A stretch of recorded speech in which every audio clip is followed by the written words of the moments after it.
In the opulent kingdom of Aurivale, nestled between towering emerald mountains and vast sapphire seas, the golden palace stood as a beacon of unrivaled splendor.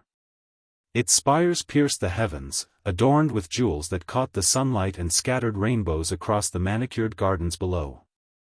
For generations, the palace had been the heart of the realm, where kings ruled with iron fists wrapped in velvet gloves, forging alliances through marriages that bound nations like threads in a grand tapestry.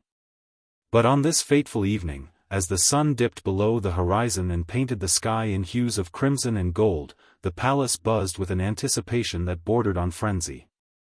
King Alaric, the young sovereign who had ascended the throne scarcely 2 years prior after his father's untimely demise in a hunting accident, was to host a grand ball.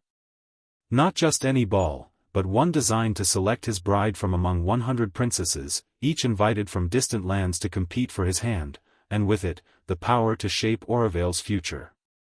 The invitation had been sent months ago, scripted in elegant calligraphy on parchment sealed with the royal crest, a golden lion rampant against a field of azure. Princesses from every corner of the known world had responded with alacrity, their caravans arriving in a procession that clogged the kingdom's roads for weeks.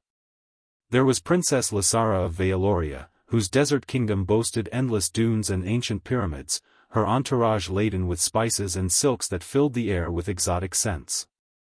She was renowned for her voice, a melody that could soothe savage beasts or stir the hearts of men to war.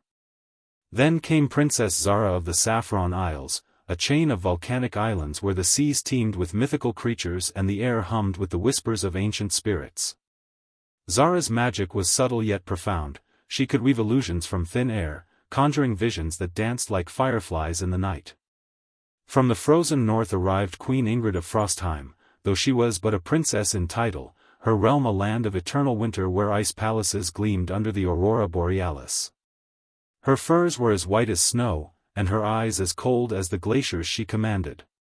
The list went on: Princess Meiling from the Eastern Empire, with her retinue of silk-clad warriors and philosophers who debated the stars, Princess Aisha of the Golden Savannas, whose skin glowed like polished ebony and whose laughter echoed like the roar of lions, and so many more, each bringing gifts of gold, gems, and promises of eternal alliance.